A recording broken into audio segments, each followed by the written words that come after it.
Dear students, let us come to the lecture on DC machines, and today this is the course of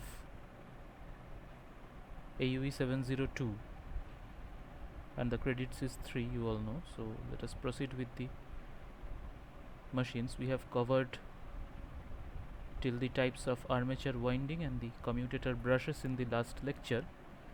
So in this lecture we will be starting with the types of DC machine. Now DC machines are of two types.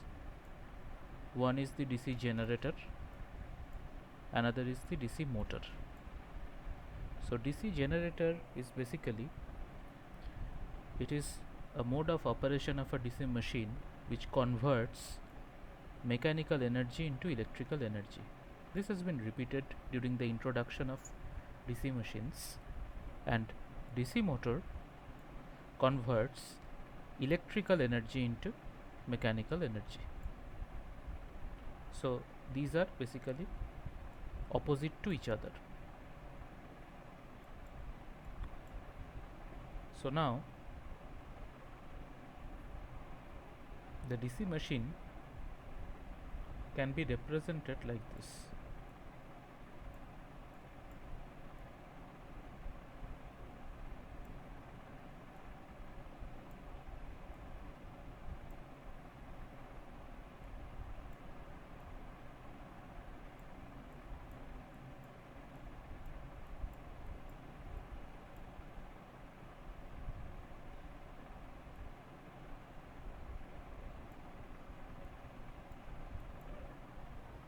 So you see, this is the armature part of the machine, and the armature resistance, obviously it is in series with the armature, and the output is basically the torque and the speed in case of a motor, and in case of a generator this torque and speed, they are the inputs, and at the output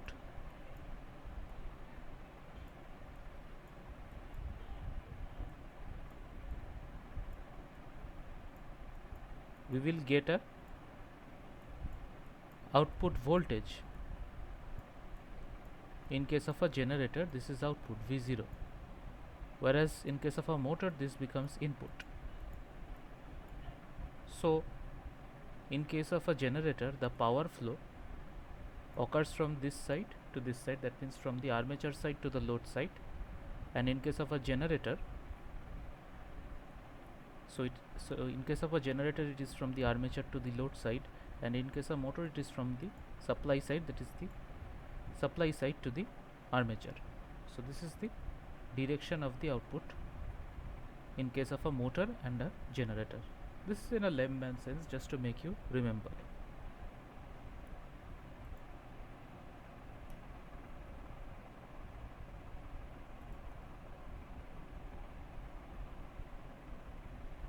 So now, according to Faraday's law of electromagnetic induction, whenever a conductor is placed in a time varying magnetic field, or a conductor is being moved in a magnetic field, an EMF, that is an electromotive force, gets induced in the conductor. So if the conductor is provided with a closed path, the induced current will be circulating within that path, and the direction of the induced current is given by Fleming's right hand rule. The direction of the induced current is given by Fleming's right hand rule. So actually the right hand rule, it is also called generator rule.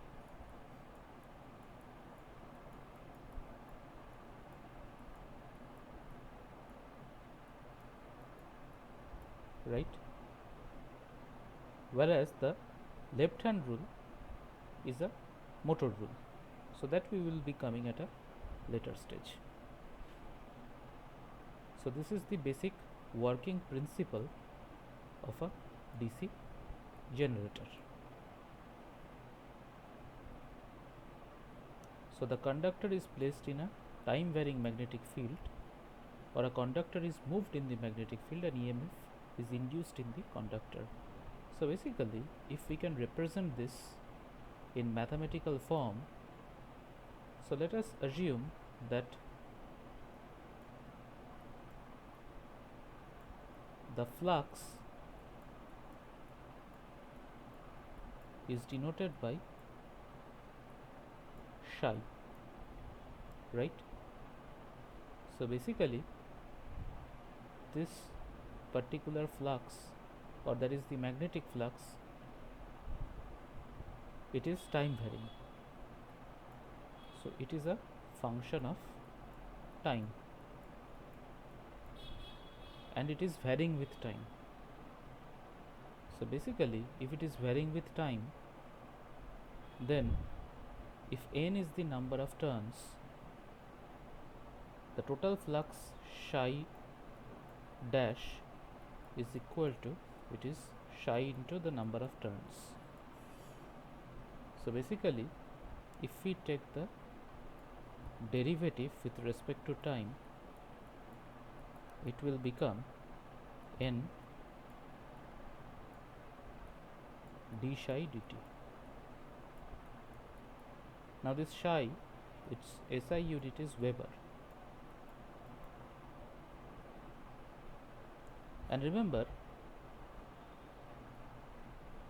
this rate of change of flux, or the total flux, its direction is opposite to that of the cause, and that's why a minus sign is placed in front of it, and this total thing becomes equal to the induced EMF E, whose unit is volt in SI system, right?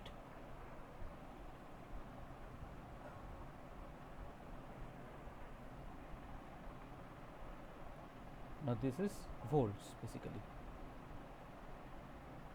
So E is equal to minus n d psi dt, and this minus sign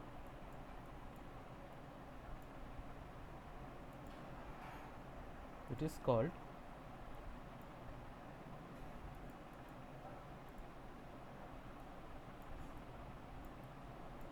Lenz's law. So this minus sign comes due to Lenz's law. What does Lenz's law say?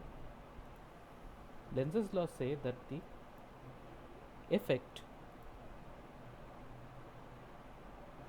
that means what will be the effect here when a conductor is placed in a time varying magnetic field, or a conductor is moved in a magnetic field which is static. So there has to be a relative motion with respect to time. The effect is an electromotive force gets induced. So the effect is the EMF, and the direction will be such that it will oppose the cause. What is the cause? The magnetic field is the cause, or rather, when the conductor is moved in the magnetic field, this is the cause. So that's why this minus comes before this. So Lenz's law say that the direction of this induced EMF E will be in such a direction so that the cause is opposed. That means this entire thing is opposed. So the consequence, which is E, that will oppose the cause. And now this conductor, say, when it is placed in a, let us draw it over here. So when this conductor is placed in the time varying magnetic field,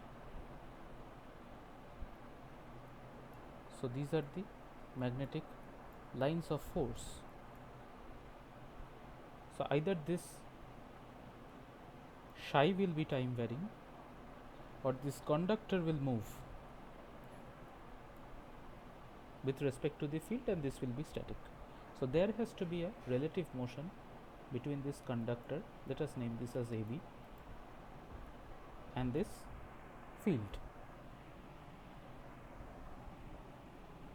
So what will happen, an EMF will be induced, let us clear this one, an EMF will be induced in this conductor AB. So this induced EMF already is given by the previous equation, it is given by E. And now when this path is closed, what will happen, this will give birth to a current I. Now let us assume that the resistance of this conductor is R, so I is equal to E by R, and the unit is ampere. Now as this induced EMF E, it is a function of time, as a consequence this I,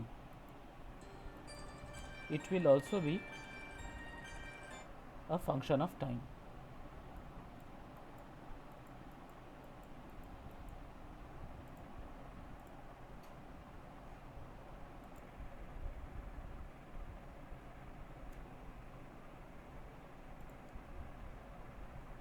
So now there may be two cases. Let us study each of the case. So now you see a conductor, there are two conductors, they are connected in a closed loop, and it is like this from A, B,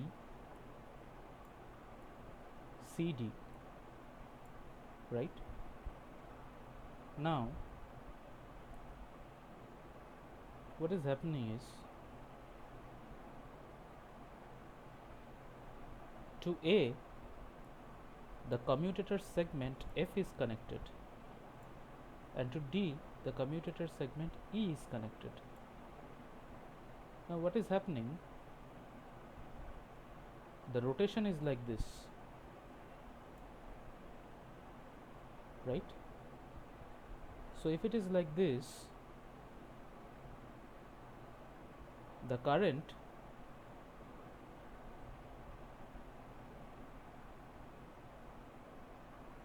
will be in this particular direction as given by the arrow.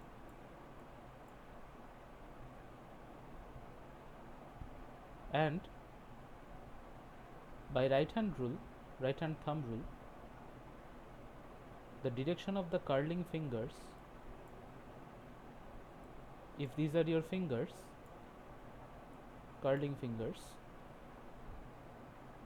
it will point in this particular direction. So this is the current direction, and your thumb will be indicating the direction of the field. And of course you can see here the field is from, the magnetic field is from North Pole to South Pole. This is how the field is oriented, it is from North Pole to South Pole. Now if you consider this case,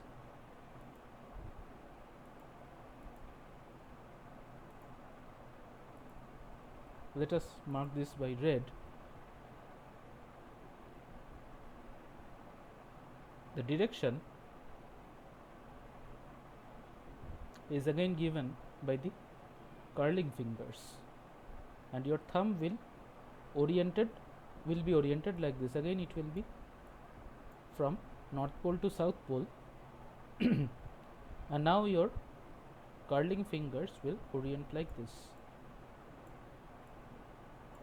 and this is the direction of the field, the direction of the current. So now the current direction in this particular case, it is in this particular direction, it is in the clockwise direction. And now the current, let us symbolize this by another color. As it flows like this, when it comes out, it will be in this particular fashion. So this direction through the out of the commutator segment from E through Y, this X and Y are the brushes. So the brushes are static and the commutators F and E are moving. So now as it is moving, so from E it will come through Y through the load in this particular direction, and again it will go to X, F and again A. So this is the current flow path. Now what happens? Due to this rotation, obviously these commutator segments are connected with the rotor or the rotating part. So now their position has changed. Now it is becoming E and it is becoming F. But here again, what is happening? The direction of the field, again if I represent it by red or maybe by blue, which was the original color, it was from north pole to south pole again, and again the direction of the curling fingers was like this. So it is again upwards, and in this particular case again it will be downwards.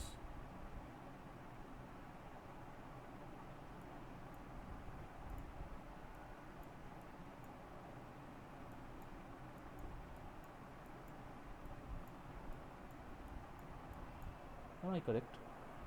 So now if it is downwards like this, so the original direction of the current is maintained here like this. It will originate like this, it will go like this, it will come, again it will come like this. This is the pattern. Am I correct?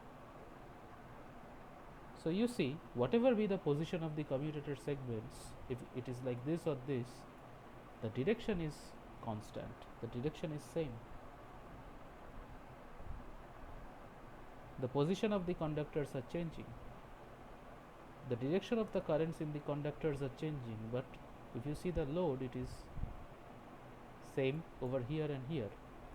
So this is known as commutation, and for this reason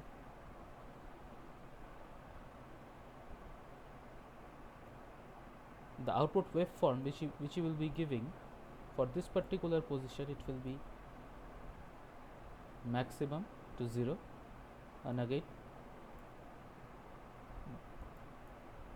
in the conductor it will be like this, but if you see the load, it will be like this. So this is for the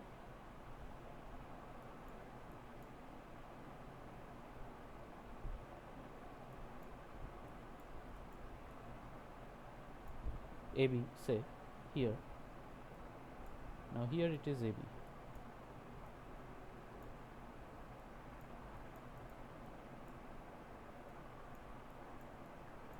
So like this, but if you see the load, it is in the same direction. So obviously at the output we are getting an unidirectional current.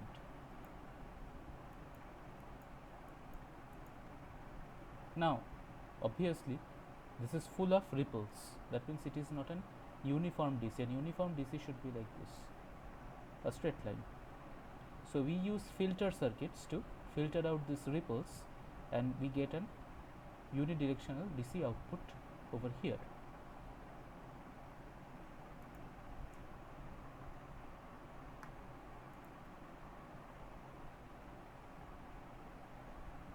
So now let us study the working principle of a DC motor. So whenever a current carrying conductor is placed in a magnetic field, it experiences a mechanical force, and the direction of this force is given by Fleming's right hand rule. The force is given by F is equal to BIL. So B is the magnetic flux density, it is in SI unit Weber per meter square. The unit of I is ampere. the unit of length is meter.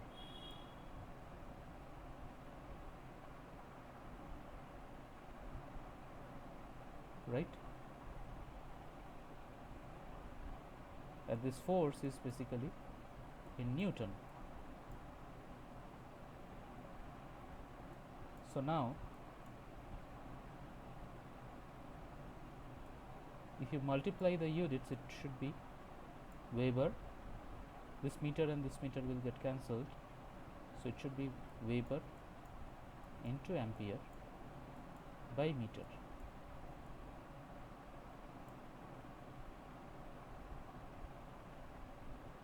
Right?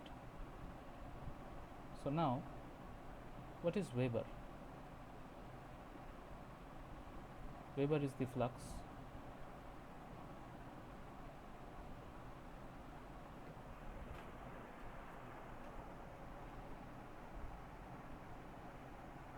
Now let us break up this unit. So it is Weber ampere per meter. Now what is ampere? So ampere is nothing but charge per unit time, so it will be coulomb per second.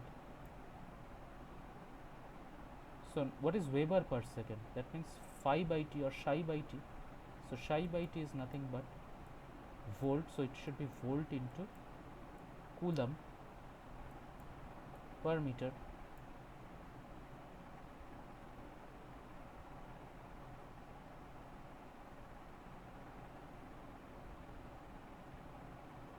Right?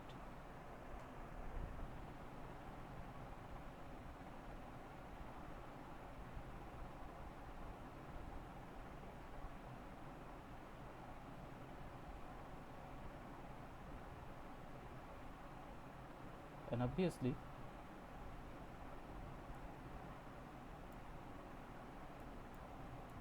this is nothing but force, so its unit is Newton. So where B is the magnetic flux density, I is the current, L is the length of the conductor within the magnetic field. So you remember, it is like a jargon that F is equal to BIL, B-I-L. It is like this.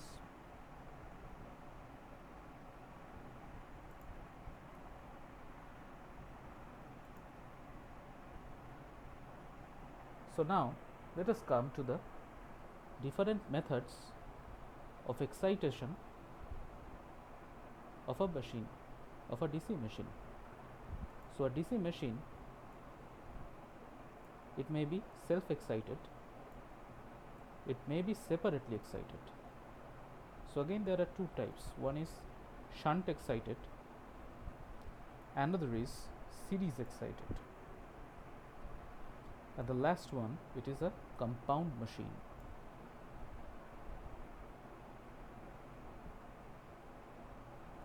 So separately excited machine, it has got a separate field system, and whereas the self-excited machine, the field system either may be in series to the armature, it may be parallel to the armature, which is known as shunt, or it may be compounded with the armature. It may be, what is a compound? A compound may be differentially compound, or it may be cumulatively compound.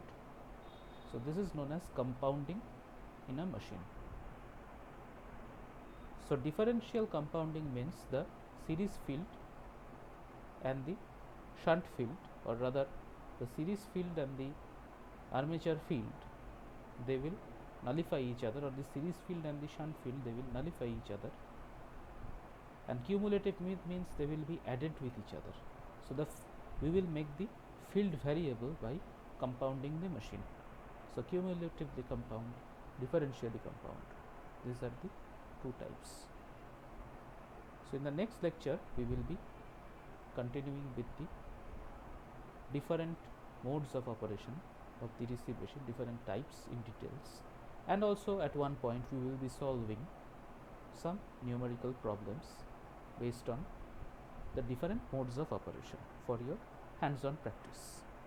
So if you have some comments or if you have some questions, you can post it in the YouTube link over there, and I will definitely answer them for you. So this is all for today. See you in the next lecture. Thank you.